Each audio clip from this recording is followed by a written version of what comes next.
मुंबईच्या चेंबूर भागामध्ये भिंत कोसळलेली आहे आणि ही भिंत कोसळून 7 झोपड्यांचं नुकसान झालेलं आहे। सुदैवाने यामध्ये कोणतीही जीवितहानी झालेली नाहीये, मात्र त्या ठिकाणी आता बीएमसी आणि अग्निशमक दल दाखल झालेलं आहे। तर मुंबईच्या चेंबूरमधून ही घटना, भिंत कोसळून 7 घरांचं नुकसान झालेलं आहे। सुदैवाने यामध्ये कोणतीही जीवितहानी झाली नाहीये। बीएमसी आणि अग्निशमक दल घटनास्थळी दाखल झालेले आहे आणि संपूर्ण ढिगारा हटवण्याचं काम सध्या सुरू आहे।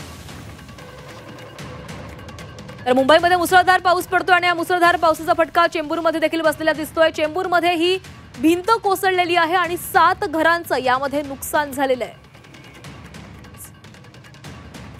आणि या संदर्भात अधिक बोलत आमचे प्रतिनिधी सीमा आढे आपल्या सोबत आहेत। सीमा, चेंबूरमधली घटना, 7 घरांवर, झोपड्यांवर ही भिंत कोसळली आणि त्यांचं मोठं नुकसान झालेलं आहे, काय अपडेट्स आहेत? नक्कीच सकाळपासून आपण पाहतोय मुंबईसह उपनगरामध्ये मुसळधार पावसाने हजेरी लावलेली आहे आणि त्यामुळे ठिकठिकाणी पाणी साचल्याच्या घटना, तर काही ठिकाणी ज्या अति धोकादायक भिंती आहेत त्या कोसळल्याची घटना जी आहे ती पाहायला मिळत आहे। आता चेंबूरमधून जी माहिती समोर येत आहे, चेंबूर येथे MMRDAची जी संरक्षण भिंत होती ती कोसळलेली आहे आणि त्यामुळे 7 झोपडपट्ट्यांचं नुकसान झालंय।